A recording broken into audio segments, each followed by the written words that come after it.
Now let us look into Unit 2, Considerations in Research Problem Selection. In this unit, let us look into the steps in formulation of research problem and considerations in selecting research problem in detail. Students who are entering the realm of research need to follow a sequential process consisting of 5 steps which are outlined in this unit.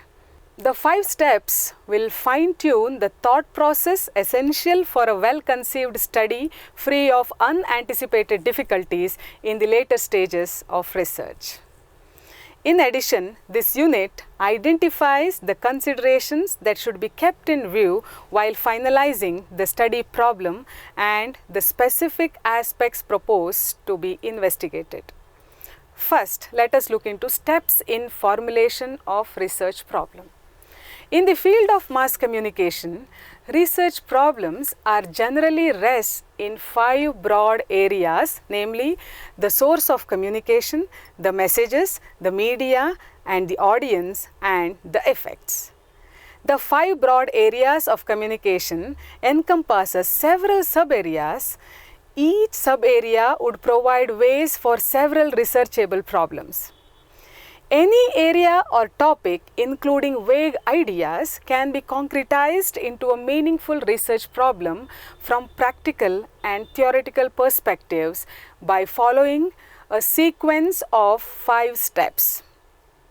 The 5 steps are: select a broad area, identify the sub-areas and choose an area that is of interest and relevance, raise questions in chosen sub-area, formulate study objectives, research questions or hypotheses, then re-examine all aspects of the study. Now let us take first step, select a broad area. The first step in the formulation of a research problem is to choose a broad areas or a topic in which student researchers have interest and is relevant to the field of study. The selection of a topic must be based on its value in contributing to fill knowledge gaps, substantiate the existing knowledge, or helps in solving practical problems. Of course, it is prudent to choose an area that is of interest to the researcher. Second step, to identify the sub-areas and choose an area that is of interest and relevance. For this, dissect the broad area into sub-areas and choose one specific aspect of the area. One can dissect political communication in many sub-areas such as political communication system of various political parties, mass media used by parties to communicate their messages to the public, media coverage and public perception of political parties, their ideologies and their stance on societal issues and problems. At this stage, literature review and consultations with other scholars would be of immense value in the final selection of area. Third stage, raise questions in the chosen sub-area. Now, raise questions that are worthy of seeking answer through research. It is better to list a range of questions and then select few questions that need to be answered. For example, in the area of Facebook addiction, questions could be: what is the level of Facebook addiction among college students? Does the level of addiction vary across variables such as gender, subject of study, economic status of family? Is there a correlation between Facebook addiction and time spent on using Facebook, etc.? At fourth stage, formulate study objectives, research questions or hypotheses. In the fourth step, based on research questions, one has to formulate study objectives, research questions and hypotheses. All studies need to have a broad objective, aim or purpose. The broad objective is a statement about overall aim of the study. The broad as well as specific objective statements must begin with active verbs such as to determine, to assess, to examine, to verify, to explain, etc. For example, the general objectives of a study can be stated as a study to assess the prevalence of Facebook addiction among college students. Following the general objectives, one can lay down a set of specific objectives. Two simple examples to illustrate the point could be to assess the prevalence of Facebook addiction among students and to assess Facebook addiction level among male and female students. Hypotheses can be formulated in respect of the specific aims of the study. In the case of Facebook addiction among students, one example of a research hypothesis could be Facebook addiction will be higher among male students than female students. As you will learn more about objectives, research questions and hypotheses in the module 5 of the course, we will proceed to the next step in the formulation of research problem, namely re-examination of all aspects of the study. Student researchers must make sure whether the specific objectives, research questions and hypotheses are precisely stated and fit into the broad aim of the study and whether the concepts identified therein are measurable. It is equally important to re-examine the potential significance of the problem chosen.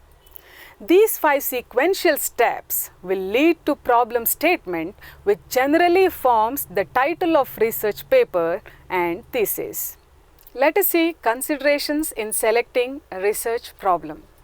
Considerations are interest, relevance, researcher's expertise, magnitude, measurability of concepts, problems in gathering data, and ethical issues. Let us see interest. The researcher must have a genuine interest in the problem. Irrespective of the nature of the problem chosen, research is a time-consuming process. A genuine interest in the chosen topic provides the motivation and energy required to complete the study, overcoming all foreseen and unforeseen problems with the stipulated time. Next, relevance. The problem must be relevant to the subject of study as well as the profession and industry, as that would add to the existing knowledge, fill knowledge gaps or may kindle fresh interest of other researchers. Next consideration is researcher's expertise. The investigation of a research problem with ease and precision depends primarily on the researcher's expertise, which is acquired first through reading research papers and treatises. Beginner researchers can gain expertise by involving in all stages of research investigations of their research guides and researchers. Next, magnitude. The problem should not be too enormous to handle but be confined to few specifics. That is why beginner researchers are advised to narrow down the problem to certain specifics. For instance, impact of televised violence on children is a vast area as it involves several facets such as the kind of violence portrayed, the program format, viewing habit of televised violence among children, their perception of violent content and its influence on their behavior. Hence, one needs to focus on certain specifics which can be managed keeping in view one's expertise, resources and time. Next consideration is measurability of concepts. In most studies, concepts are measured and analyzed in relations to a variety of variables. Some concepts, as you have learned in module 2, are simple and some are complex. Newspaper readership and TV viewership are relatively simple concepts in relation to other more complex ones such as media credibility, media gratifications and Facebook addiction. Simple as well as complex concepts are measured indirectly by using specific measurement devices known as scales. Development of scales, as you will learn in subsequent module of the course, involves long drawn process which demands expertise. Hence, beginner researchers must gain sufficient understanding of complex concepts before attempting to measure them. Now let us see problems in gathering data. Both primary and secondary data are used in research studies. The primary data is the data collected afresh from the source in relation to the study objectives, research questions and hypotheses. Secondary data is the data a researcher draws from an existing data collected by other researchers, government organizations and other agencies. Data collection stage is never easy, especially when people are the source of data. In surveys, field investigators face situations where some sampled individuals may be unwilling to answer survey questions or may answer without much thought. At times, the investigators may find it difficult to contact the individuals. Such difficulties have to be surmounted. A prior awareness of the difficulties that one could face will make data collection less cumbersome. Let us see ethical issues. First and foremost, researchers must be objective, unbiased and truthful in all aspects of their research. The most important of ethical issues include respecting copyright issues by seeking permission to reproduce others' work and giving credit to authors by citing them, respecting individuals' privacy and desisting from forcing or coercing sampled individuals to part with sensitive information. Researcher should examine whether the study would harm the subject under investigation physically or psychologically.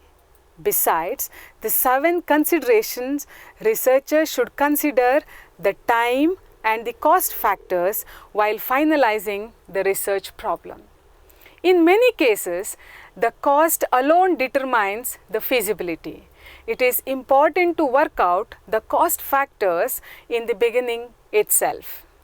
Let me conclude module 4. In 2 units, we have outlined the sequential procedure one has to follow while selecting a research problem. The sequential procedure consisting of 5 steps will help in dissecting a broad area into sub-areas and then certain specific aspects to formulate study objectives, research questions and hypotheses. While finalizing the study topics and its aim, researchers should keep in view the 7 considerations outlined in the second unit, as that would enhance the value of the study. You are advised to read the suggested books to enhance and widen your understanding of the topics dealt in this module. Thank you.